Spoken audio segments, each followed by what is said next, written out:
박수로서 영광을 올려드리겠습니다. 네, 사랑하는 성도 여러분, 우리나라는 조상에 대한 예가 대단한 민족이라고 할 수 있습니다. 조상 제사가 여러분들 풍속일까요? 아니면 종교일까요?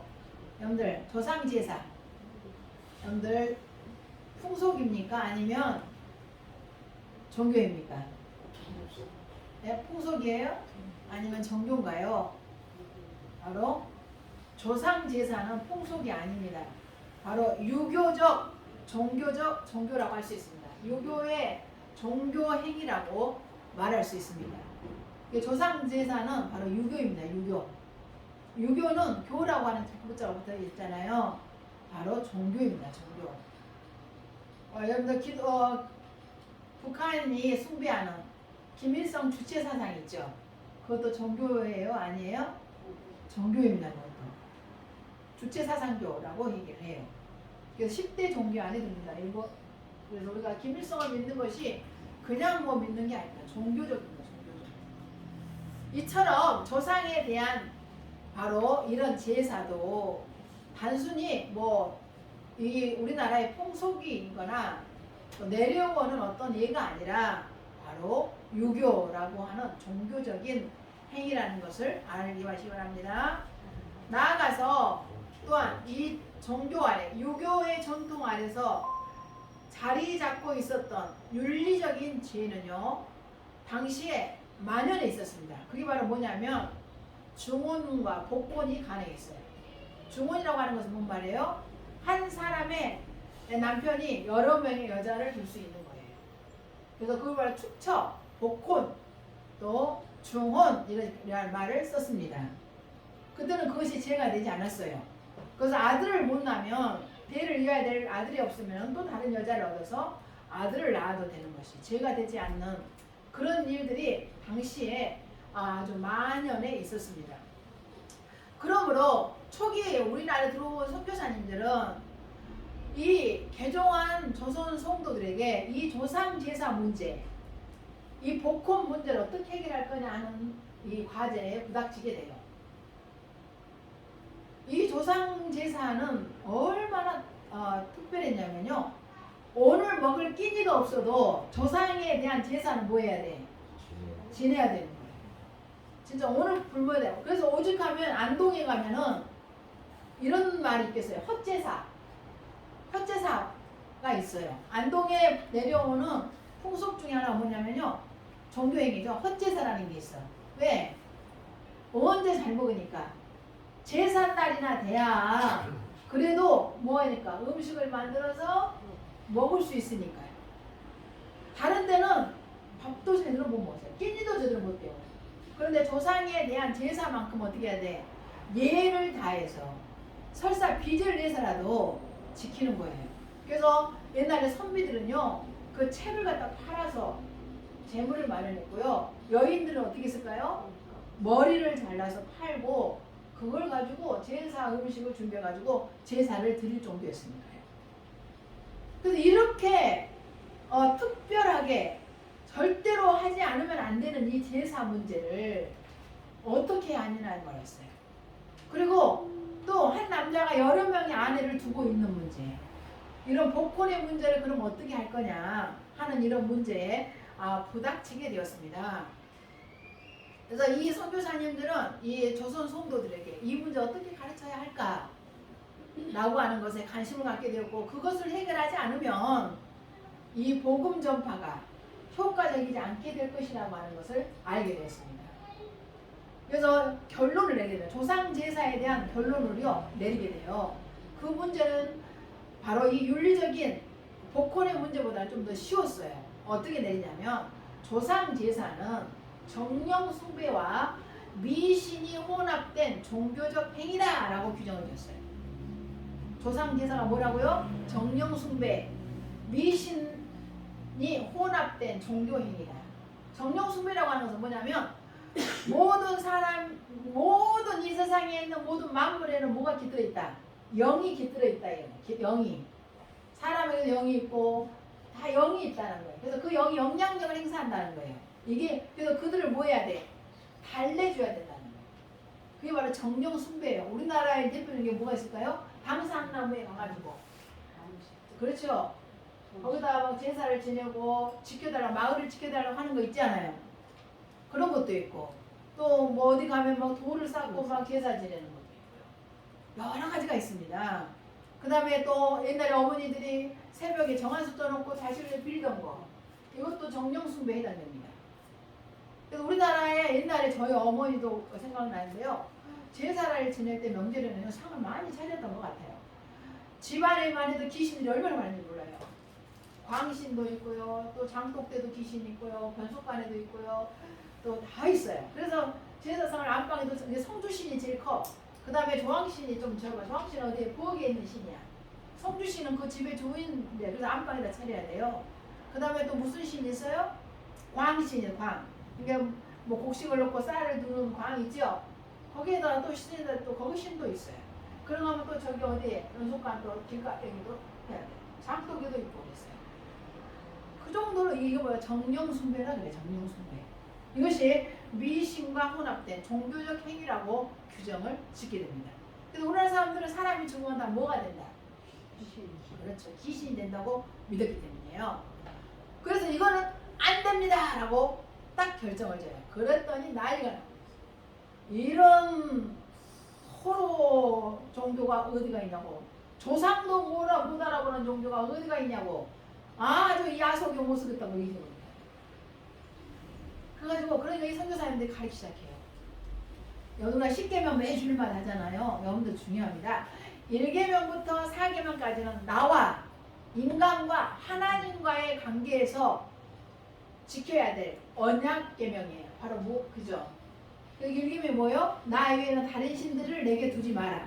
하나님 외에 다른 신을 섬겨서는 안 된다는 거예요. 그리고 5계명부터 10계명까지는 누구와의 계명이에요? 이웃과 나와 관계된 계명. 그 이웃은 부모도 해당되고 형제도 해당되고 친구도 다 해당되는 계명이에요.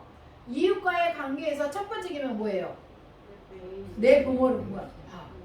이게 불효 종교야? 아님 종교예요? 교회가 효 종교예요? 불효 종교예요? 효 종교야. 1계명이잖아.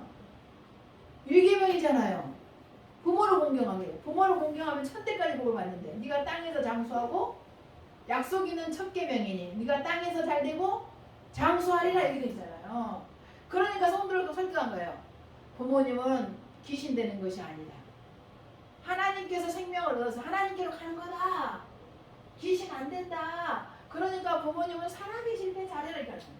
성경에 봐봐라. 내 부모를 공경하라고 하지 않았느냐. 부모를 공경하는 자에게는 땅에서 잘되고 장수한다고 하지 않았느냐. 그 말 들어보니까 여러분들 우리가 유교 사상에 제일 중요한 거 2가지 있죠. 뭔 사상? 유교 순교 사상 맞잖아. 그렇지. 나라에는 충성하고 부모에게는 효를 다하는 이거 순교사 이게 2개밖에 없어요. 유교에 맞죠? 유교 3강 5륜도 뭐잖아요. 충교의 사상이에요. 유교는. 그러니까 보니까 그거야. 맞네? 마음을 열기 시작합니다. 그럼 이 조상 제사 문제를 어떻게 할 거냐? 그럼 제사를 안 지내면 안 되지 않느냐? 혹시라도 화를 내리면 큰일 난다 우리. 그럼 자손들이 못 되니까 안 된다. 이렇게 된 거예요. 그러니까 선교사님들이 그러면 조상 제사를 지내지 말고 한 가지를 제안해요. 그게 바로 뭐냐면 추도식이에요. 추도식. 추도식 지금도 하고 있잖아. 추도식이라고 하는 건 뭐냐면 조상을 뭐 하는 거예요? 숭모하는 정신이에요. 다시 말하면 부모는 자식들한테 다 잘 되기를 바래, 안 되기를 바래. 그렇죠. 그래서 우리 성경에서 있잖아. 아무리 악한 자도 자식한테는 좋은 것을 줄 줄 안다. 떡을 달라는데 돌을 줄 자가 없고 생선을 달라고 하는데 뱀을 줄 부모가 있어요? 없어요? 없단 말이에요. 그러니까 부모의 그 어를 기려라. 그리고 형제간에 우애해라. 그것이 바로 추도식입니다. 하나님 앞에서 우리 부모님을 통해서 내게 생명을 주신 것을 감사하면서 그 부모님의 어를 기려라. 그러면서 추도식을 드리라고 알려줍니다. 그래서 그 추도식이 지금도 하고 있죠. 맞아요, 안 맞아요? 맞잖아요. 그래서 조상제사 문제는 추도식을 통해서 대신하게 하다 보니까요 해결이 쉬웠어요. 어떤 면에서. 그 처음에는 막 호루 종교다, 뭐 조상도 모르는 뭐 이랬는데 성경을 알다 보니까 초기 성도들이 그거를 알게 된 거예요. 그러다 보니까 그 전에보다 부모한테 더 잘해. 여러분들 유교에서는요, 살아있을 때 부모보다는 언제 부모를 더 잘해요? 제일 살 더 잘 지내요. 진짜 그래요. 제일 살 더 잘 지냅니다. 왜냐면 불효했다고 죽어서라도 이제 그때 효도한다는 거예요. 그래서 어떤 분들 절에다가 모실 때요 500만 원 드리거든요. 그다음 매 해년마다 제사비로 돈을 진짜 몇백만씩 내놔야 돼요. 근데도 그렇게 하지 말라고 그래요. 우리는 그런 돈 있으면 너무 아깝다. 맛있는 거 사 먹어라. 그런 돈 있으면 그렇죠. 살아있을 때 하지. 근데 또 안 믿는 사람들은요 너무 신기한 게 진짜 명절 제사 다 지냅니다. 제가 지난번 여름에 저 형제들하고 시골에 갔었잖아요. 남동생 둘이 교회 안 다니잖아요. 우리 남동생이 슈퍼에를 갔는데 우리가 막 빵도 사고 과일도 사더라고요. 그래서 저놈이 우리랑 같이 먹으려고 사나 그랬어요. 그랬더니 너 이거 해 샀냐? 제가 물어봤더니 산소에 벌초하러 가는데 가서 놔야 된다는 거예요. 있어 불러. 야! 그걸 뭐하러 놓냐 그거를. 어? 여기서 뭐 했더니 기어이 챙겨고 하더라고. 우리 다 빼서 다 먹고 한쪽으로 챙겨서 가져갔어요. 그러니까 이거는 야 소용없어. 그런 거 놓치면 뭐 어떡하냐 이게. 귀신한테 하는 거지. 하지 말라고 그랬는데도요. 안 하면 찝찝한 거야. 그러니까 챙겨서 가더라고. 난 갖고 또 왔어. 나 갖고 왔냐? 그러니 뭐 놓고 이제 가져온 거죠. 그래서 이제 우리 엄마가 하니까 이제 제대로 못 하더라도 지금 그냥 하고 싶은 거예요. 그래서 그렇구나. 참 놀랍습니다. 그렇구나. 우리가 같이 읽어봐요. 28절부터 31절 본문 좀 띄워주세요. 같이 시작. 그들의 또 볼의 발과 연합하여 죽은 자에게 제사하는 음식을 먹어서 그에게로 주를 경배하게 함으로써 재앙이 그들에게 일어났도다. 그때에 비누아스가 일어서서 중재하니 이에 재앙이 그쳤도다. 이 일이 그의 의로 진정되었으니 대대로 영원까지로다. 아멘. 죽은 자에게 제사한 음식을 먹으면요 하나님을 경노하게 합니다.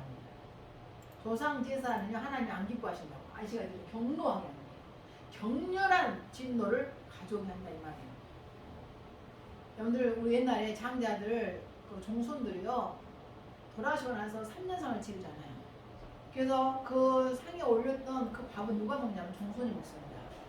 3년 동안 그 밥을 먹더니 꼬챙이처럼 말이에요. 이거 실제 있는 얘기예요. 안 좋다고. 이해가 되시죠? 왜냐면 그 모였던 기운을 누가 빨아먹고 말렸어? 귀신이 빨아먹은 거예요. 그건 맞는 말이거든요. 그래서 경로하게 합니다. 그래서 재앙이 그들에게 내려요. 그래서 제사 잘 지내고 잘 지내는 집 있을까요? 없을까요? 없습니다. 우리 시골에 내가 봤어요. 그렇게 대단한 집안들이었거든요. 지금요 없어. 아무것도 없어. 진짜로 아무것도 없습니다. 다른 집안들이었는데 그 제사를 얼마나 잘 지냈는데 저희가 어렸을 때 먹을 것이 없잖아. 친구랑 모여가지고 어느 집 제사 드리면요 다 모여있어요. 12시 돼야지 이내잖아. 귀신들이 몇 시에 오니까 12시에 와. 그럼 제사 한 1시쯤에 되면 그때 눈을 동그랗게 잠을 안 자고 있다가 단자요 던지면 뭐죠? 모르는 거라. 바구니 갖다가 그 제사 지낸 집에다가 던지면서 뭐라고 하는지 알아요? 우리 동네는 얘기만 하다 단자요 그래. 그러면 거기다가 이것저것 담아주는 거야. 그럼 우리들이 새벽에 앉아가지고 얼마나 맛있는지 알아요? 꽃감 들어있지, 배추 들어있지, 그 안에 뭐 전도 들어있지, 막 떡도 들어있지. 안 해봤구나. 다 좋은 동네 사셨나 봐. 어느 데가 진짜 그랬다고요. 그래서 어느 집 제사 지낸다 그러면 막 일부러 그런 집들은 종갓집들이잖아요. 음식을 많이 해요. 그런 줄 아니까.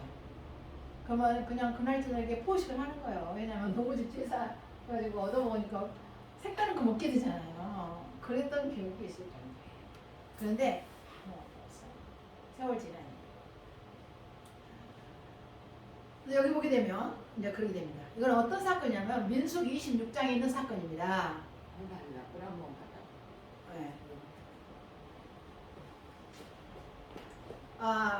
바알보알 사건인데요. 바로 이스라엘 백성들이 모압 평지에 있었어요.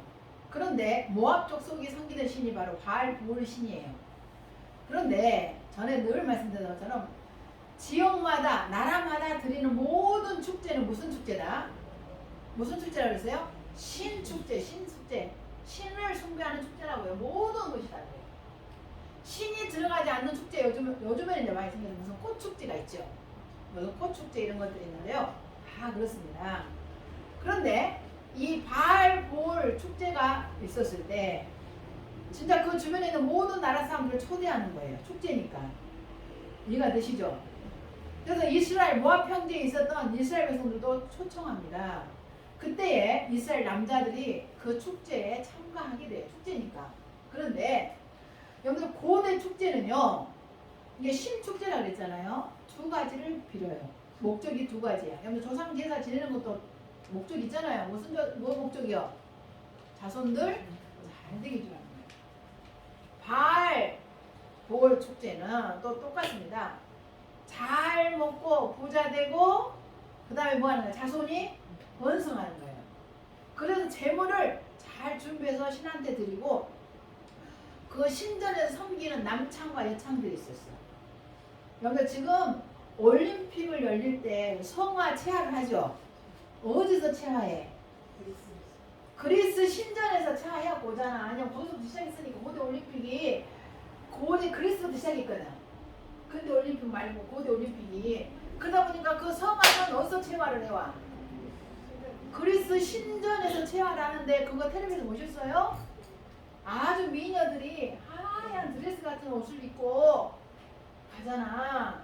그리고 가가지고 거기에서 체화하잖아. 태양 빛 해가지고 체하는 거 안 보셨죠? 그럼 그거를 넘겨주는 거예요. 그럼 그 비행기를 타고 배를 타고 그걸 하는 나라로 가는 거예요. 그 나라를 다 돌게 되잖아요. 그 마지막에는 주 경기장 오잖아요. 그 개막식 날. 그게 바로 신녀들이야. 신녀들. 신전에서 섬기는 그래서 신녀라 그래. 근데 또 나 그때는 근데 나는 그러면 여창 남창이라 그래요. 왜 여창 남창으로 만드냐면 아이를 못 낳거나 자손이 없는 사람들은요, 여자가 됐든지 남자가 됐든지 남자 같은 경우는 신녀하고 잠을 자는 거예요. 그러면 어떻게 되는 거예요? 자손이 번성한 놈이 됐어요. 그래서 그 남자가 그 신녀하고 잠을 자는 것 자체가 제사 행위예요. 그리고 여자들도 자손이 없잖아요. 그러면 거기는 남창하고 잠을 자는 거예요. 그러면 어떻게 될까요? 자손이 그렇죠. 그걸 믿었단 말이에요. 그러니까 여기 이 참석했던 시몬 족속 특별히 이 남자들이 전부 다 누구하고 잠을 잔 거야? 바알볼 신전에 섬기는 신녀들하고 잠을 자게 됩니다. 음행을 저질러요. 그러면서 거기서 제사를 음식을 막 먹기 시작합니다. 그래가지고 하나님이 진노하셔서요, 이스라엘 백성들한테 전염병을 보냅니다. 전염병을 24,000명이 죽어요. 하루에. 갑자기 전염병이 돌아가지고요, 다 죽는 거예요. 이거는 해결할 방법이 없어요. 도대체 어떻게 되는 거냐. 제사장 엘라살의 아들 비누아스가요. 근데 어느 정도까지 이게 타락했냐면 시므리 족속의 족장의 아들 바로 시므리, 그리고 바알볼의 제사장의 딸 고수비가 눈을 맞았습니다. 그래가지고 이 시므리가요, 그 제사장 딸을 자기 장막까지 데리고 들어가요. 자기 부인이 있는데 그 모압 제사장 딸을 아내로 밀고 들어온다. 그때 비누아스가 창을, 여기 나와죠. 비누아스가 일어서서 중지했다고 그랬잖아요. 창을 가지고 시므리 장막에 들어가서 이 남자 여자 둘을 죽입니다. 그때 하나님의 진노가 그쳐요. 그리고 전염병이 그칩니다. 그 얘기하는 거예요. 그래서 그 후로 인정되어 대대로 영원까지 제사장직을 하게 되죠. 아론의 후손 제사장직을 하게 됩니다. 그 복을 받았다는 얘기가 나와 있는데요. 그 다음에 오늘 우리가 그 한소망 10대에 보면 또 뭐라고 나와 있어요? 한소망 10대 같이 읽어봐요. 고린도서 10장, 아니 거기 말고 성시교독에 보면 나와 있죠. 고린도서 10장에 보면 나오잖아요. 귀신과 교제하는 것은 뭐라고 이방인이 나와 있죠. 무릇 이방인이 제사하는 것은 누구에게 하는 거라고? 귀신에게 하는 것이요, 하나님께 제사하는 것이 아니니 나는 너희가 귀신과 교제하는 자가 되기를 원하지 않는다. 맞죠? 그렇기 때문에 그때 당시에 조상 제사를 하지 못하도록 하게 했던 것입니다. 근데 진짜 중요한 문제가 또 남았어요. 바로 뭐냐면 이 종업 문제예요. 그때 당시에 이건 죄가 아니었거든요. 제가 어렸을 때만 해도 그런 집이 많았어요. 이게 엄마가 둘이야. 쉽게 말하면 큰엄마 작은엄마가 있었다고. 아버지는 한 명인데 그런 일 있었어요? 없었어요? 많았어. 많았다고. 그치? 죄가 됐다고 안 됐다고요? 안 됐습니다. 그때는. 아들이 없으면 당연히 또 뭐 했어? 그렇죠. 장가를 들어서 했어요. 그리고 그것이 죄가 안 됐기 때문에 옛날 같은 경우 뭐 일제시대라든가 이때는요 남자가 집을 떠나서 멀리 가잖아. 그럼 혼자 못하면 다른 여자를 또 만나서 애를 낳으면 또 데리고 들어오는 거야. 그래도 죄가 되지 않았다고요. 이해가 되시죠? 이런 복권 문제 이걸 가르쳐서 폴리가미스트라고 이름을 짓습니다. 이 선교사님들이 이런 만연된 이 제약된 이 악한 조선의 풍습이었어요. 풍습 이게 풍습이야. 우리 지금 현재 우리나라 남자들은 별로 불행한 것 같아. 그때 태어났다 얼마나 좋았겠어. 근데 좋은 것이 아니 얼마나 골치가 아파서 그냥 그래. 여자가 부인이 2명이고 3명이 얼마나 골치 아프고 생각해봐. 그래서 내 제일 불행한 여자는 누굴까요? 첫 번째 부인이야. 날마다 2개 맞아야 돼. 맞아 안 맞아요? 옛날 다 그랬어요. 뭐 자살하는 사람도 굉장히 많았습니다. 여자 다 자살하는 거예요. 할 수가 없어요. 그래서 여자 자살, 그래서 우리나라 옛날 전설 모양 봐봐. 다 어떻게 나와요? 여자들이 머리 풀고 피 줄이면서 이게 왜 그런 줄 아세요? 이 복권 문제 때문에 이 중원 문제 생기다 보니까 여자 다 자살을 하는 거야. 그러니까 이 사람들 다 뭐가 되면서 기리신 돼가지고 나와가지고 전설모에 다 그 내용인 거예요. 그래서 우리나라 귀신은 특징 다 뭐다? 흰옷 소복 입고 나서 머리 풀고 나와서 피 줄이면서 온다. 아니면 칼 들고 온다 이거죠. 왜 그러냐면 이 복권 문제, 중원 문제 때문에 생긴 이 결과예요. 이해가 되시죠? 그래서 그 여자 귀신이 그래서 그런 거예요. 이 풍속을 어떻게 해야 되느냐 하는 거였어요. 그래서 교회는 이 중원 문제, 수용 여부, 그러니까 이 중원 상태에 있거나 복권 상태에 있는 성도를 교회에서 받아들일 거냐, 세례를 줄 거냐, 직분자를 세워야 되느냐 문제가 생겼어요. 그래서 선교사님들이 3년 동안 토론을 해요. 1894년부터 1897년까지 선교사님들이 모여서 이 문제를 의논하는 답이 안 나와요. 어떻게 하면 좋을까? 그래서 선교사님들이요 세 부류로 나눕니다. 첫 번째, 선교사님들은 부정적인 입장. 이건 안 돼 하는 분이 언도두 선교사님하고 마페 선교사님이었어요. 마포 3절 목사님 선교사님이셨고요. 중도적인 입장. 상황에 따라서 받아들이고 세례도 주자. 바로 게일 선교사님과 밀러 선교사님과 에비슨 선교사님은 중도적인 입장이었어요. 그런데 수용적인 분들이 있어서 이거는 이 나라 풍속이니까 받아들여야 된다. 이런 분들만 누구냐면 기포드 선교사님과 빈튼 모 선교사님 그리고 북한 온산에서 사역하고 있었던 수알른 선교사님은요 수용적인 태도를 가졌어요. 이게 세 가지로 나눠져서 이러면서 어디로 기울기 시작했냐면요 이 수알른 선교사님의 수용적인 태도를 받아들이는 쪽으로 기울어지기 시작해요. 선교사님들이. 왜냐면 이게 너무 반발이 심하고 뭐 이걸 어떻게 할 수가 없잖아. 끊어내기가 쉬워요 어려워요? 조상계사 없으면 더 어려운 거야. 그래 안 그래? 자식이 연결돼 있죠. 그 여자 쫓겨나면 어디로 가 살아? 그래 안 그래? 옛날에는? 맞잖아요. 이게 보통 문제가 아니에요. 그런데 그래서 이 북한 원산에 사용하시던 수알른 선교사님이 1895년 8월호에다가 게재를 해요. 선교지에다가 중원과 교회라는 제목으로 바로 수용적인 그런 논문을 내요. 어떻게 되냐? 신약 성경에 중원을 금지하는 명령이 없다. 디모데전서 3장 2절 12절, 디도서 1장 6절에는 감독자와 직분자들에게 주는 내용이지 평신도에게 하는 내용은 아니다. 거기 보면 한 아내의 남편이며 이렇게 써 있어요. 맞아요, 안 맞아요? 내가 지금 못 찾아다니는 시간이 많이 가서 한 아내의 남편이어야 된다는 게 나오죠. 조건이. 이게 첫 번째 조건이거든요. 그러니까 교회 직분자들에게 중원이 금지되었지 일반 평신도들은 아니니까 허용해야 된다라고 얘기해요. 그래서 그쪽으로 다 기울기 시작해. 근데 이 1년 베어드 선교사님 보니까 이건 아닌 거예요. 선교사님이요 그 다음에 1896년도 7월부터 9월까지 3회에 걸쳐서요 기독교회는 복권자를 받아들일 것인가 하는 문제로 논문을 발표해요. 그 수알련 선교사님의 그 수용적인 입장을 반박하는 글을 올립니다. 그는 세 가지 측면에서 검토를 했어요. 베어드 선교사님. 지금 내가 하는 얘기들 목사님 아이고 요새 뭐 그런 거 없는데 왜 또 그런 얘기 하시오. 오늘날 이런 일이 없게 된 것이 이것 때문이라고. 이것 때문이라고. 이것이 없었으면 우리가 지금 다 그러고 살았어. 인도네시아 갔더니 다 그러고 살더만. 가서 가보실때 그쵸? 찌오 아빠 다른 여자 바람났어. 니꼬 아빠 바람나서 애들은 줄줄 사탕으로 살 수가 없어. 요가 아빠 마찬가지. 여자들이 몇 번씩 장가 갖고도 여자가 없어요. 그러니까 누가 죽게 고생해. 돈 마누라 죽게 고생합니다. 나 돈 버네. 진짜 막 화장실도 없는 집에 살아야 돼. 애 남자가 생활비 다른 여자 또 얻어가지고 또 다른 바람 피고 이런 거 있습니다. 이 인도네시아야. 우리나라가 그랬다고 선교 사람들 이야기 써놓고 보면 끔찍했어요. 그때 당시 조선에. 남자들은 모여 앉아서 뭐하고 있었다고 술 먹고 도박하고 있었고 여자들 두둑이 패고 있었고 짐승처럼 여기며 한 아내가 아니라 여러 여자들 데리고 결혼 이렇게 있었다. 이게 이거거든요. 그래서 이거 지금 오늘날 저와 여러분 이렇게 좋게 된 것이 이때 이 베어드 선교사님 때문에 됐다는 걸 기억하시기 바랍니다. 그래서 이분이 세 가지에서 검토를 하는데 성경적으로 검토를 해요. 성경적으로 기독교는 복권자를 받아들일 것인가 검토했고 두 번째로는 조선사의 관습이 그럼 어떠냐. 근본적인 것에서 보기 시작한 거예요.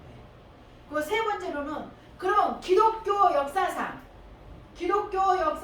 그러면 교회 기독교 지도자들은 그동안에 어떻게 했느냐. 역사적으로 검토하기 시작해가지고요. 그는 성경적인 원칙을 고수한다고 주장하면서 교회가 단지 그때 너무 이 문제가 어려웠으니까요. 성도가 핵심을 못하는 거예요. 교회를 안 나오잖아요. 그쵸? 이 문제에 부딪히니까. 그래서 교회가 단지 눈앞의 어려움을 피하기에 죄된 상태를 지속하는 이들을 받아들이도록 허락할 수 없다는 원칙을 제시해요. 그러니까 그 사람들 받아들이면 된다 안 된다? 안 된다라고 딱 못을 봤습니다. 이번 선교사님. 그러면서 9가지 사항을 제시하는데요.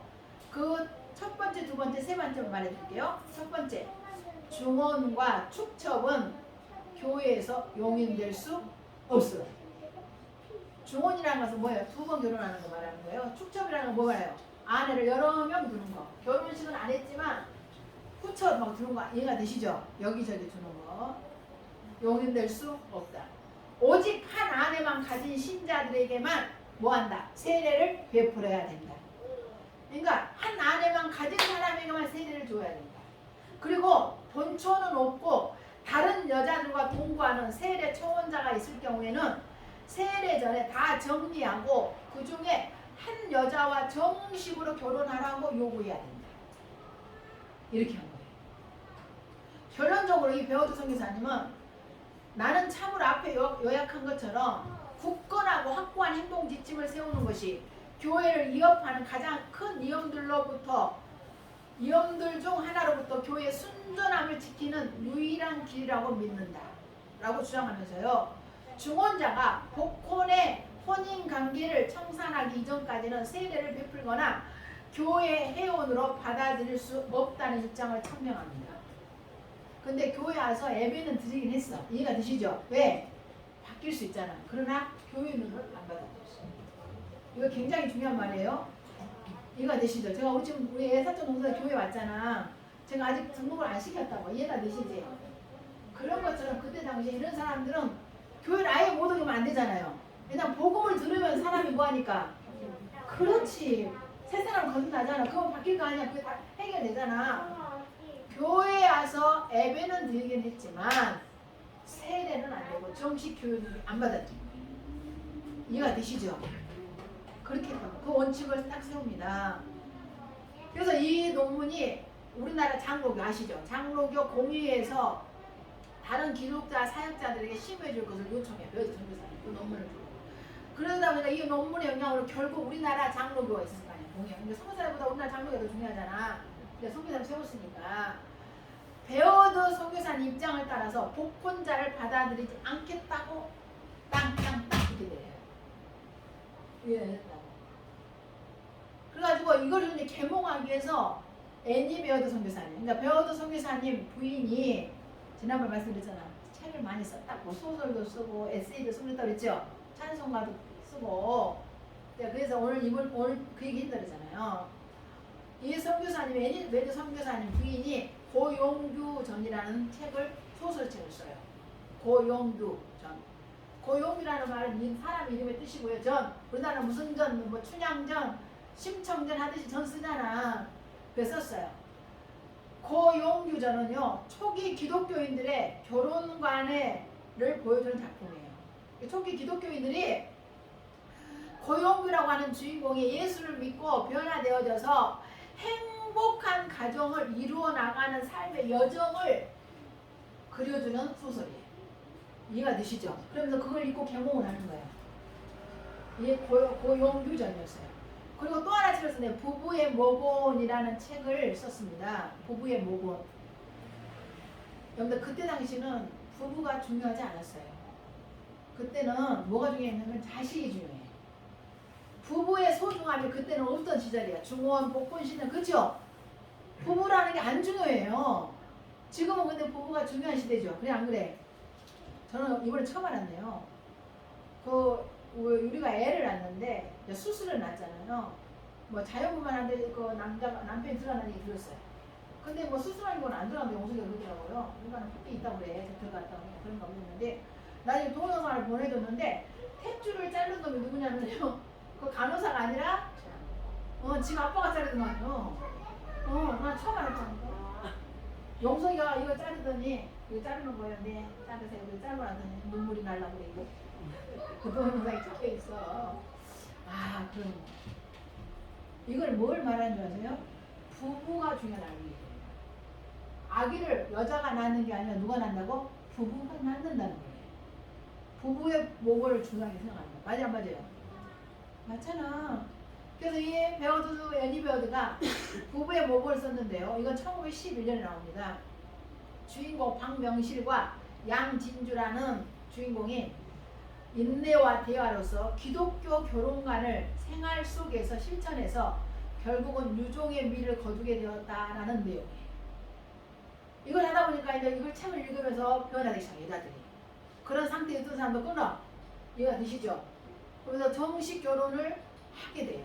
이런 일이 생겼어요. 우리가 고린도서 6장 18절에 보게 되면 음행을 피하라. 사람이 범하는 죄마다 몸밖에 있거니와 음행하는 자는 자기 몸에 죄를 짓는 것이다. 아, 이것이 죄구나 하면서 그때 깨달은 거예요. 아, 성경에 보니까 그게 죄구나. 성경에 보니까 한 남편 한 아내구나. 이걸 알게 됩니다. 그래서 이래서 미개했던 조선이 기독교 강국이 되었고 계명의 나라로 나아갈 길이 만들어졌습니다. 오늘날 이렇게 선진국이 되었습니다. 그때 만약에 선교사님들이 천주교를 그렇게 하지 못했어요. 여러분들 천주교를 못해요. 조상기사 문제요. 천주교 행위를 못해서 지금 조상기사 지내잖아. 그래 안 그래요? 지냅니다. 왜냐면 그 행위를 못했거든요. 왜 그러냐면 너무 많이 죽어버려요. 천주교 선교사님들이요. 병이냐 엄청 죽었고 너무 피해가 크니까 그걸 받아들이는 거예요. 그거 지금 다 제사 지내요. 천주교에서는. 그리고 술, 담배 문제도요. 그렇죠. 해결 못했어요. 왜냐면 이걸 그냥 그대로 받아들이고 있어요. 너무 희생이 컸었기 때문에. 그래서 우리가 어떤 면에서는 천주교의 그 희생이 먼저 있었기 때문에 우리가 더 쉽게 될 수 있다는 것도 기억을 하셔야 돼요. 이해가 되시죠? 천주교가 먼저 길을 닦아준 거야. 천주교가 훨씬 먼저 들어왔거든요. 너무 많이 죽었어요. 천주교인들이 기독교를 더 많이 줘, 초기에는. 이 사람들 너무 많이 죽으니까 그들은 자구책으로 그럴 수밖에 없었던 것이죠. 그런데 그 위에 세워지고 우리는 좀 더 쉬웠던 것도 있기 때문에 어떤 천주교의 어떤 그런 헌신도 희생도 이해를 해야 돼요. 그렇지만 뭐 천주교 받아들이는 건 아니니까. 그거하고 또 다른 문제입니다. 배우도 선교사님은 이제 우리가 잘 아는 것처럼 부산뿐만 아니라 부산 선교의 아버지라고 불렀었죠. 뭐 전국 평양까지 가서 했는데요. 질문 하나 드릴게요. 여러분들 우리나라 최초로 정식으로 대학으로 인가받은 첫 번째 대학교가 어딘지 아세요? 어디 대학교? 이게 1906년 7월 13일 날 멜리신보에 나왔어요. 최초의 대학이 어딘가라고 하면서 제목으로 신문에 나왔다. 숭실대학교. 그 전에 배지학당이 먼저 세워졌고 이화학당이 먼저 세워졌잖아요. 그런데도 뭐 연세대 전신이 먼저 세워졌잖아요. 그런데도 불구하고요. 국내에서 처음으로 대학 교육이 대한제국으로부터 인정을 받고 시작된 것이 숭실대학교예요. 평양대학교 설립을 축하함이라고 하는 논술이 실립니다. 축하한다고 대학교가 되어졌다고. 이게 1906년이에요. 그래서 숭실대학교 숭실학당이 종합교가 되고 그것이 나중에 대학교가 됩니다. 그래서 1897년 10월 10일 날 숭실학당이 세워졌고 1900년에 정규반의 중등교육을 실시했고 1906년에 대학부가 설치되면서 숭실대학 유니온 크리스찬 칼리지가 됩니다. 그래서 대한제국으로부터 인가받은 최초의 대학교가 숭실대학교가 돼서 그 해에 2명의 졸업생을 내요. 그러니까 이화학당이 먼저 세워지고 배지학당이 먼저 세워졌어도 대학은 숭실대학교가 제일 먼저 세워진 거예요. 우리나라 최초 대학이라고 보면 할 수 있어요. 이가 누가 세운? 개어드 선생님이. 그래서 그 뒤로 이제 1912년에 이화학당이 대학교가 설치되면서 이화대학교가 돼요. 이화여자대학교 아시죠? 누가 세웠다고? 메리 스크랜턴 선교사님. 그 다음에 연세대학교 전신인 조선기독대학이 조선 크리스찬 칼리지가 1915년에 정식으로 대학교가 설치되면서 대학으로 인정이 돼요. 그러니까 제일 먼저는 숭실대학교. 출발은 배지학당이 있고 이화학당이 있지만 그렇게 됩니다.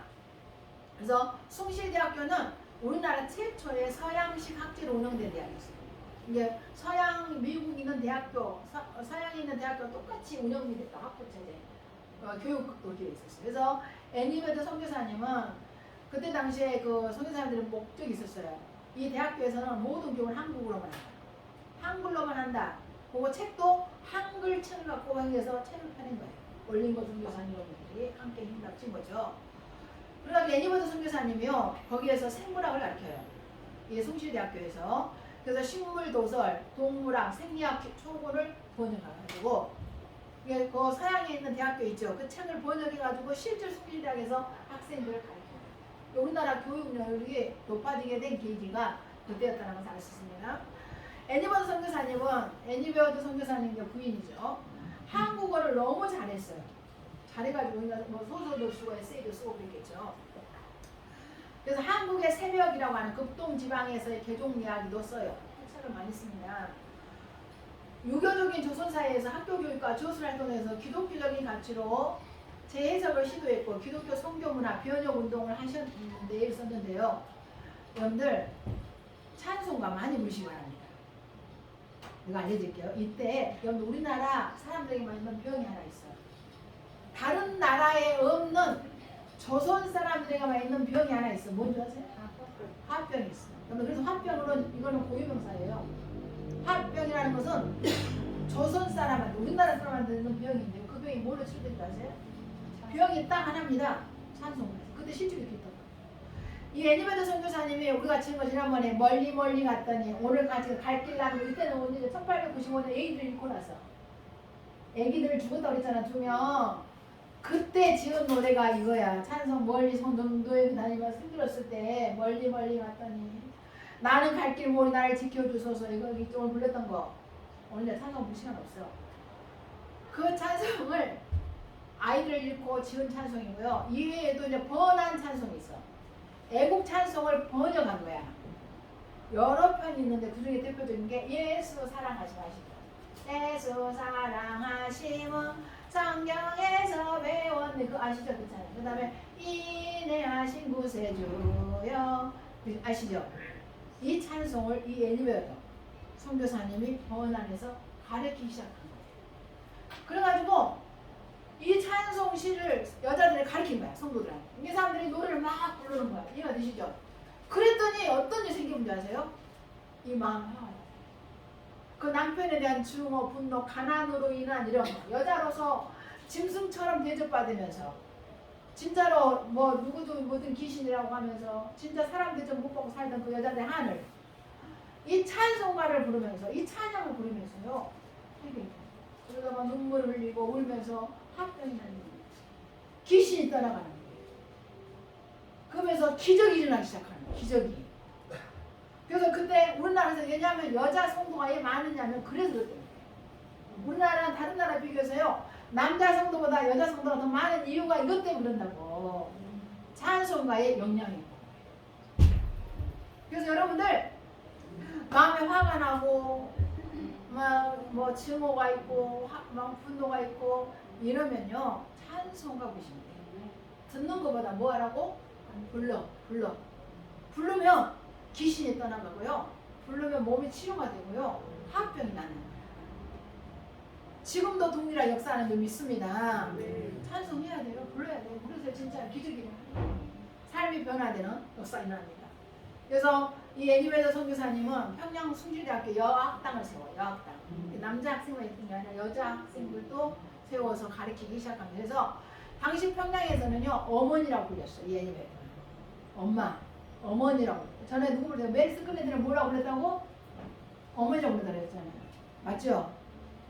어머니 대모라고 불렀다고 했잖아요. 근데 이 평양에서는 이 애니메이터 선교사님 부인이 바로 어머니라고 불려진 거예요. 근데 이 남쪽 한산에서 누가 그랬다고? 메리스 클랜턴이 어머니라고 불렸다고 그랬죠? 근데 기억 하나도 안 나. 그래서 이 애니메이터 선교사님이 52살에 죽습니다. 1916년 6월 9일 날 암으로 돌아가시잖아요. 지금 평양에 묻혀 있어요. 그 남편하고 함께. 그분이 죽기 전에 마지막 일기 내용만 읽어드리고 마칠게요. 자, 긴 싸움이 끝나고 조금 후에는 내게 날개가 달리리라. 죽기 직전에 쓴 일기요. 하나님의 방법은 언제나 나에게 좋았다. 아니 좋았어요 안 좋았어 그건 사랑을 주고 봐. 좋았어 안 좋았어 실제로는. 그렇지. 고생 엄청 했잖아. 자식 잃고 자기 안 걸리고 그래 안 그래요? 이제 시간이나 힘이나 능력이나 성별의 제약이 없는 곳에서 그건 어디예요? 천국이잖아. 주님을 영원히 즐겁게 섬기기를 고대한다. 아마도 하나님께서는 이곳보다 그곳에서 안에리가 조선 이름이 안에리거든요. 애니 아담스 베어 되거든요. 그러니까 안에리라고 이름을 지어줬고 남편 베어 선교사님은 배유량이라는 이름이었어요. 안에리가 조선인을 위해서 그 어느 때보다도 더 많이 일하게 하실 것이다. 애니 베어드 선교사님은 천국에서도 조선 사람들을 일하신다. 그렇게 할 거라고 자기가 썼어. 이 나라 조선 얼마나 사랑했으면 그랬을까? 놀랍지 않아요? 저는 우리가 지금 천국 가면은 이 애니버드 선교사님 나가지고 좋아할 것 같아. 우리 만나면 우리가 어디서 왔다는 걸 알아볼까요? 조선에서 왔구나. 근데 한국에서 왔구나. 그렇지 않아요? 이분이 그렇게 말합니다. 그 어느 때보다도 조선을 위해서 더 많이 일하게 하실 것이다. 천국에서. 그러니까 얼마나 조선을 사랑했는가를 우리가 알려주는 거예요. 애니베어드 부부는 이에도 이루 말할 수 없을 만큼 큰 헌신을 했는데요. 성경 번역사역, 조술활동들을 통해서 처음부터 철저한 성도들 신앙훈련을 철저하게 시킨 거예요. 조상 제사 안 돼. 복권 안 돼. 이해가 되시죠? 이 십계명을 중심으로 가르치기 시작한 거예요. 그래서 한국 교육에 힘을 쓰면서 기독교는 전부 다 글로 게을렀거든요. 그 당시에. 일해라. 일. 6일 동안에 힘써 일하고 제7일 안식일 쉬어라. 일해야 된다. 자조정신 스스로 자립해라. 이해가 되시죠? 부모 기대지 말고 뭐 하지 마라. 스스로 찾아서 일하고 일어내 자립정신을 길러주면서 특히 한국 미래 인재 양성에 힘썼습니다. 그래서 우리가 잘 아는 뭐 한경리 목사님이라든가 뭐 박형용 박사님, 박윤선 목사님, 만청달 강신명 목사님 다 그거 제자들 볼 수 있어요. 오늘 저와 여러분이 귀신이 아닌 참신이신 하나님을 알고 이렇게 마음껏 예배하게 된 것이 모두 베어드 선교사님 부부의 헌신 때문이요. 한 남편의 아내로 아름다운 가정들이 세워진 것도 베어드 선교사님 부부의 피나는 계몽과 희생 때문이었다는 것을 기억하시기 바랍니다. 네. 그런데 이제 이것이 무너져가고 있어요. 맞죠? 저도 언젠가 너무 끔찍했어요. 미친년이 둘이 두 가지가 미친년이래. 하나 뭐냐면 며느리의 남편을 아들로 생각하는 뭐라고? 며느리의 남편을 아들로 생각하는 년은 뭔 년이라고? 미친년. 그 다음에 집을 나간 그러니까 그죠 남편을 내 남편이라고 생각하는 년은 뭔 년이라고? 그렇지. 남편도 내 집 안에 있을 때만 내 남편이 집 나서 뭐라고? 그렇지 내 남편 아니라는 거야. 근데 그것을 내 남편 착각하는 여자는 뭐라고? 미친. 이게 무너지고 있는 거잖아. 맞아 안 맞아? 무너지고 이게 너무 슬프다. 우리 성교사님 그 성교사님 너무 슬퍼할 것 같아. 이번 애니의 여보도 아내의 성교사님은 더욱더 슬퍼할 것 같아.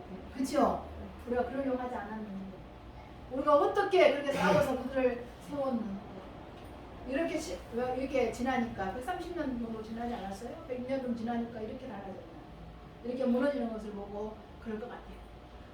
저와 여러분은 미력합니다. 힘이 없습니다. 그렇지만 성령을 의지하고 기도하면서 죄의 길에 서 있는 자들에게 참 하나님을 섬기도록 우리가 희생하십시다. 우리가 바르게 사십시다. 그러면 바로 하나님 우리를 귀하게 쓰실 것이고 또 다시 애니메이드 선교사님이 뿌렸던 이런 헌신이 헛되지 않게 될 줄로 믿습니다. 제약된 아니죠. 제약의 썩은